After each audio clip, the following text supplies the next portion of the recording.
Hello, and welcome back to the Fae Banner Review, where we talk about the one time a year we get a mainline mythic.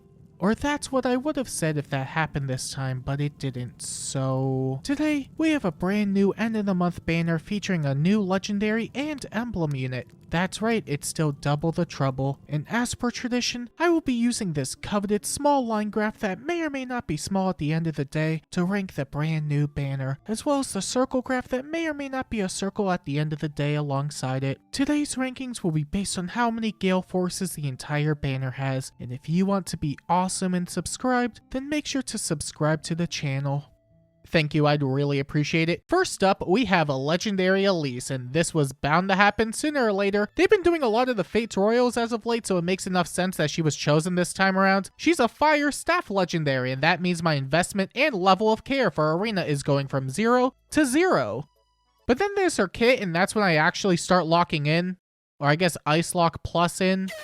Let's see. Legendary Elise comes with Budding Staff, which has built-in Wrathful and Slaying. It grants Spectrum 10 during combat, 25 true damage, 15 true damage reduction. It inflicts -5 attack speed, defense, and res, 50% damage reduction piercing, and Null Miracle on foes within 3 rows and columns of Elise, and it enables Freestyle. Freestyle allows Elise to attack from 6 spaces away with a range of 3 rows and columns. It reduces all damage to 0 during combat, nullifies saviors during combat, and after combat, Elise inflicts gravity, isolation, and flash on the target and grants another action to herself, on top of a PRF C-slot in Budding Flower, which has built-in Canto Distance, grants Spectrum 5 during combat, 7 true damage and true damage reduction, Null Guard, Potent Follow 100%, and after initiating combat, Elise inflicts Undefended and Discord on the target and foes within 2 spaces of them, and applies Divine Vein Haze on spaces within 2 spaces of the target.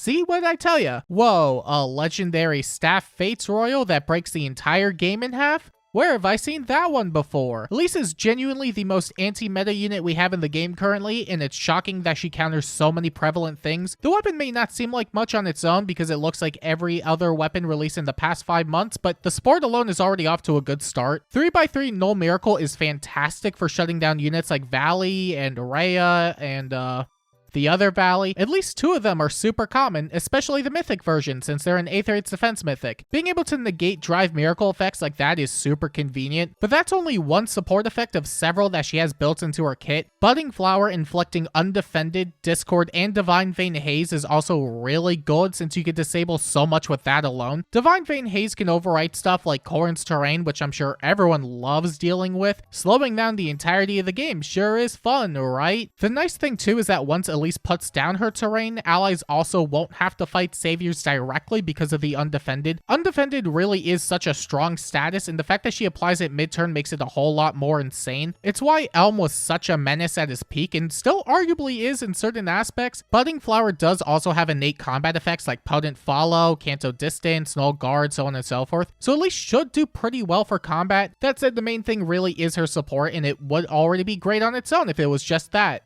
But if it was just that, she probably wouldn't be nearly as busted. All of this is as strong as it is because of the built-in Lin Ring effect that she has with Freestyle. 6 range to freely swing onto an opponent is what's taking Elise to a whole different level, and you can't really do anything to stop it either. Even with no counter effects, they do nothing because no one is going to deal damage either way. Having a guaranteed swing onto a foe where they can't do anything to stop it is genuinely obscene. At minimum, it means you could shut down something like Heimdallr's Foresight Snare because Elise can swing onto a unit and disable the condition of the bonus, after which your combat units can just freely go in and do their thing. It's also at no opportunity cost because Elise gets another action after using her style because of course she does. A savior can't even protect them, which may not matter if the combat is 0 regardless, but it can matter for what happens after. Using Freestyle then not only overwrites any applicable terrain, but applies Undefended on nearby foes, which means it's incredibly easy to clear out an 8th Raid's defense team afterward. That on top of inflicting additional penalties like gravity, isolation, and flash on the target itself will completely hinder them. It's so much support built into one unit, and when combined together, she basically shuts down Corrin's Terrain, Valley, Heimdallr, Saviors, and potentially way more since she inflicts flash and can abuse support effects like Nurgle to then get a guaranteed bonus steal from everybody. Elise is so ridiculous, it's not even funny.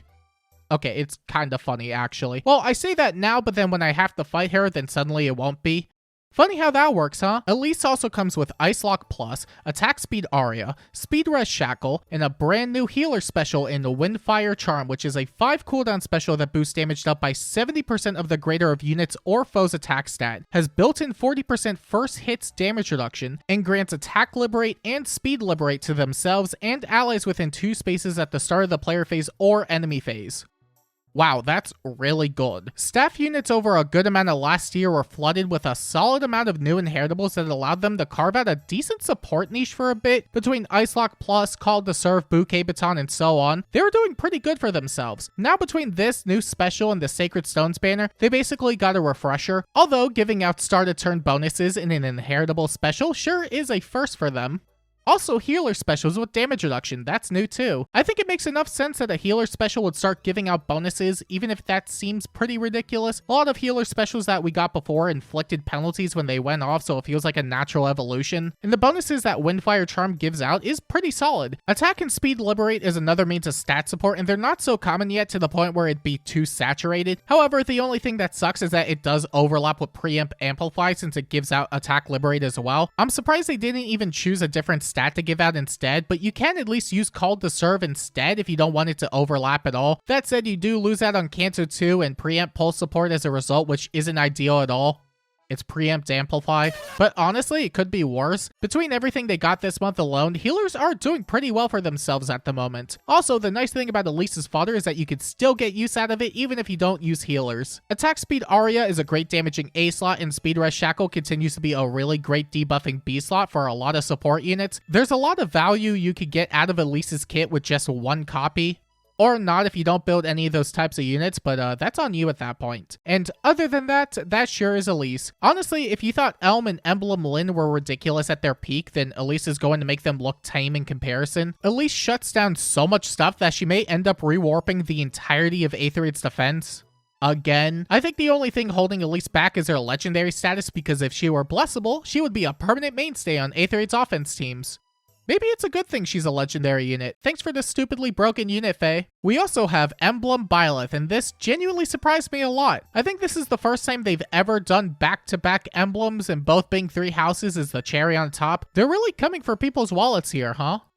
Let's see if they triple down with another Dimitri ult next month too. Anywho, Emblem Byleth comes with Instructor's Opus, which is a slaying blue tome that grants another action to Byleth when he uses a rally or movement assist. And when he does that, he inflicts -7 speed and res, sabotage, and exposure on the closest foes to Byleth and the target ally and any foe within 2 spaces of the target. He gets Spectrum 15 during combat, 25 true damage, 15 true damage reduction, null guard, and potent follow 100%. Byleth also comes with a PRF special in Goddess Dance, which is a 4 cooldown special that boosts damage by 80% of his speed, grants unconditional 40% special damage reduction. When Byleth uses a rally or movement assist on an ally that already acted, they get another action and they get their Canto re-enabled. And if there is another ally adjacent to Byleth that already acted and they're the highest HP ally that already acted, they also get another action and their Canto re-enabled once every 2 turns. And Goddess Dance counts as a sing and dance skill.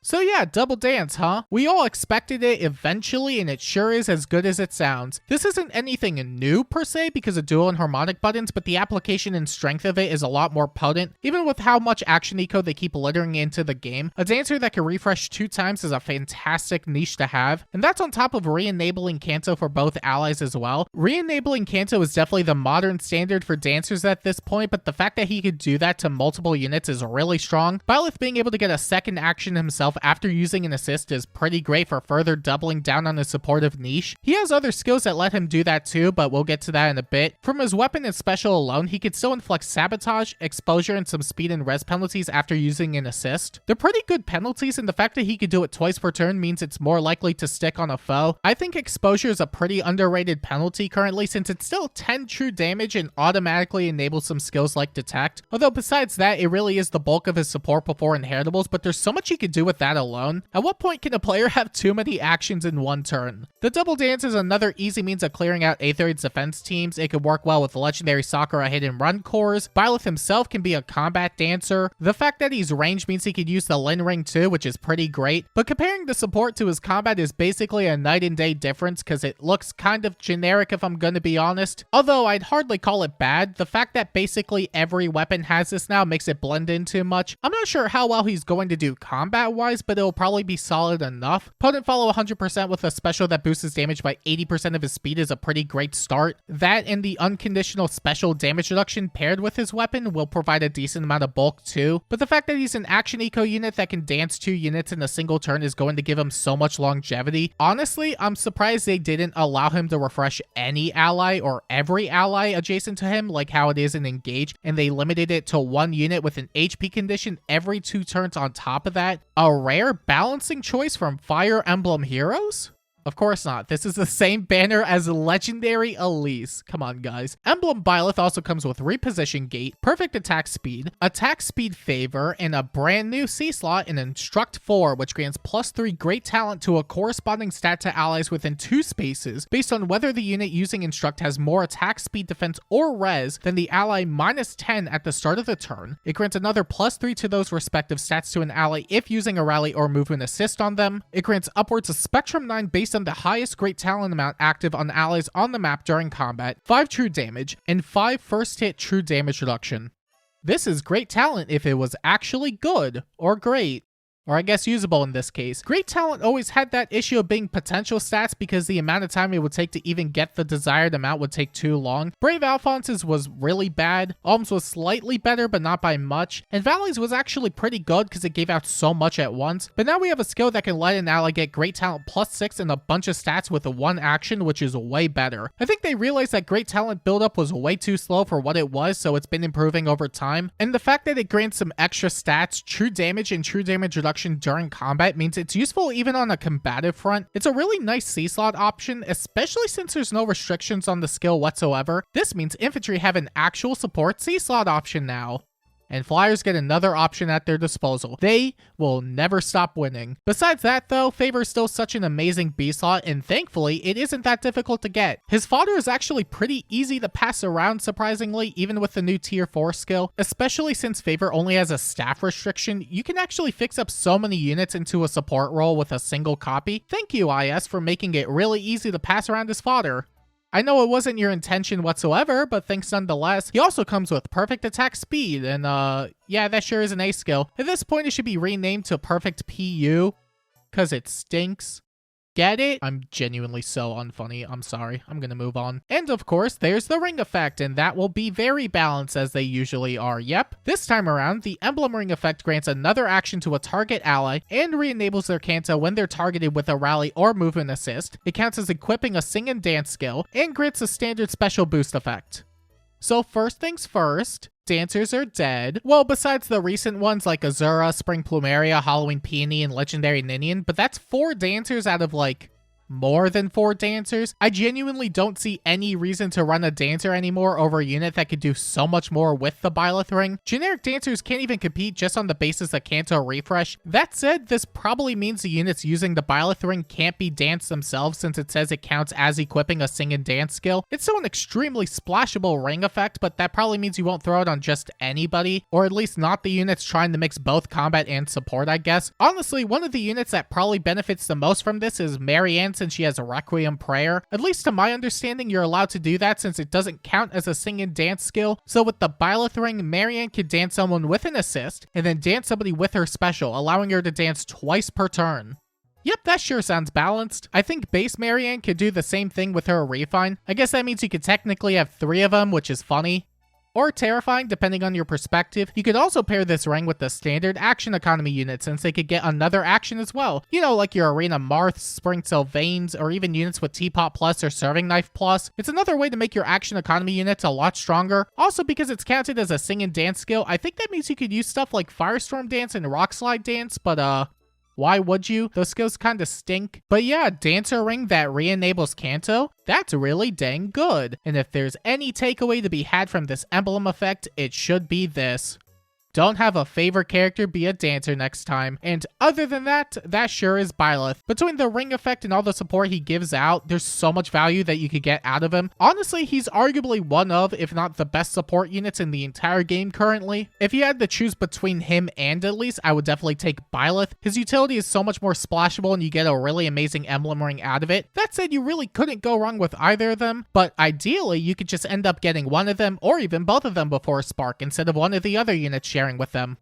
And speaking of which, and what's an end of the month banner without an end of the month banner share? Last time we had Emblem Edelgard and her banner share was probably one of the worst shares of all time. Nothing was going to salvage it whatsoever. This month it's the complete polar opposite where every single share is outright amazing or at worst, great. Emblem Byleth is sharing with Alfador and Heimdallr, both of which are still some of the biggest banes of my existence. Alfador passing around any bonus feels like a gimmick that will be evergreen since the game continues to rely on bonus effects. It's why Mythic Loki only continues to go up in value too. If you don't have him, he'll definitely put in the work 100%, especially since we got a free unit with Gallop to work with. Meanwhile, Heimdallr has Foresight Snare, and I'm so happy that they didn't have the foresight to realize how absurd this effect is. It's definitely not helped by the fact that units like Alfador can make it even more widespread, which exasperates it even more. But yeah, Foresight Snare good, therefore Heimdallr good.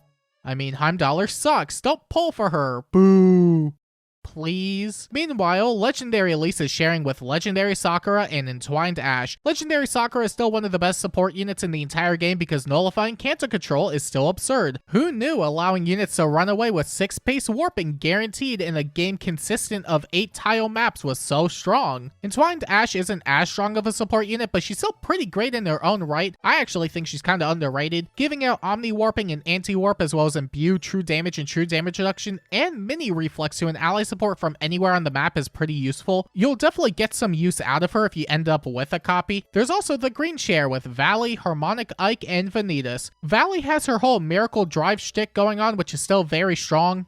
Or I would hope so, considering she's only 2 months old. Her fodder is really nice to pass around if you end up with extra copies as well. Harmonic Ike, enough said. And Vanitas isn't too shabby as far as unit sharing is concerned because she could duplicate fodder. She's not the best combat unit we have, but you could only go so wrong with a skill duplicator. However, her base kit is bad and awful and terrible, and synonyms for bad, awful, and terrible. At least she has the Dragonstone Arcane. And last, there's the red share with Emblem Corrin, Attuned Ryoma, and Dual Alencia. This is by far the best share of the banner, and I don't even think it's close. Emblem Corrin still has one of the best rings in the entire game, and extra copies is great because she has Pair Up, which is such an amazing B slot currently. You can also give that to Attuned Ryoma for skill duplication since he's an attuned unit. Ryoma also has the benefit of being a really strong unit at the moment, and his base kit is also really good as is. Tumultuous Echo, Duelist Blow, Attack Speed Faith is really great, and Dual Alencia is pretty strong as a unit too. I do think she needs a bit of a kit overhaul to really get going, but she can put in the work. Worst case scenario, it's another thing Ryoma can duplicate. It really is such an amazing share, but on the whole, this entire banner is overloaded with amazing units and fodder. I don't think we've ever had a banner like this in the past, and if we have, it certainly wasn't recent. They really aren't holding back this month. And that's it. Yep.